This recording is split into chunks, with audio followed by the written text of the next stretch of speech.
L-erba wara nofsinhar il-Ministri Clint Camilleri u Jonathan Attard żvelaw kif l-aħħar jiem ġie ffirmat konvenju fuq is-sit tal-ex lokanda Downtown fi triq l-Ewropa fir-Rabat li se jservi bħala sede għal qorti l-ġdida ta' Għawdex li wkoll wegħda elettorali. Waqt konferenza tal-aħbarijiet fil-Ministeru għal Għawdex il-Kap Eżekuttiv tal-Aġenzija tal-Qrati Dr. Vanessa Grek spjegat li qabel waslu għal dan il-mument kien hemm proċess twil u rigorus biex saret l-għażla finali.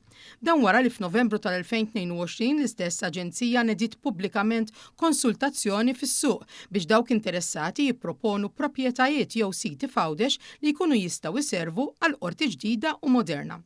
Ingħad li fit-tmiem dan il-perjodu ta' diversi xhur daħlu 13-il sottomissjoni iżda wara evalwazzjoni rriżulta li proprjetà minnhom ġiet sottomessa 3 darbiet u għalhekk niżlu għal 11-il sit. Fl-evalwazzjoni teknika minn bord apposta irriżulta li kienu biss 3 l-proposti adattati skont l-ispeċifikazzjonijiet mitluba.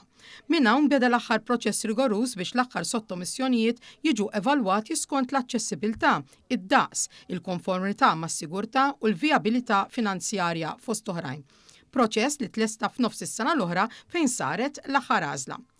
Wara setgħu jibdew in-negozjati mas-sit permezz ta' tim ta' negozjaturi li jagħmel żjarat fuq il-post, ħatar periti li ħejjew pjani preliminari, saret stima indipendenti u analiżi tar-rapport ta' stima mill-Awtorità tal-Artijiet.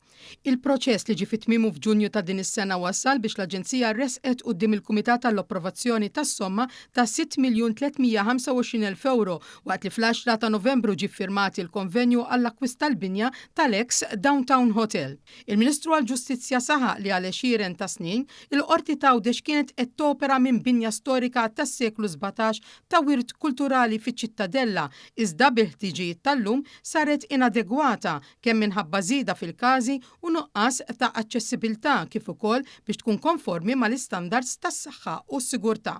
Ilha tinħass il-ħtieġa li f'Għawdex ikun hemm binja aktar tixraq żminijiet tal-lum dak li għandu x'jaqsam mal-ġustizzja u dan huwa żvilupp sinifikanti mhux biss għal settur tal-ġustizzja f'Għawdex imma settur tal-ġustizzja f'pajjiżna fejn qed naraw issa pass konkret biex twaslu biex anke l-Għawġin u dawk li jgħixu f'Għawdex ikollhom binja tal-qorti li tixraq iż-żminijiet tal-lum. Il-Ministru Clint Camilleri tenna li dan l-investiment se jiffaċilita l-ħidma ta' dawk kollha li jaħdmu fil-ġudikatura Awċija kif ukoll aktar aċċessibilità għaċ-ċittadini Awċin. Dan l-investiment propju ser jagħti l-opportunità li mhux biss il-ħaddiema, il-ġudikanti, l-avukati li joperaw mill-binja tal-qorti li jkunu jistgħu jaħdmu b'mod aħjar iżda wkoll iċ-ċittadini kollha li propju jkollhom il-bżonn jew il-ħtieġa li jagħmlu wkoll dan l-istess użu.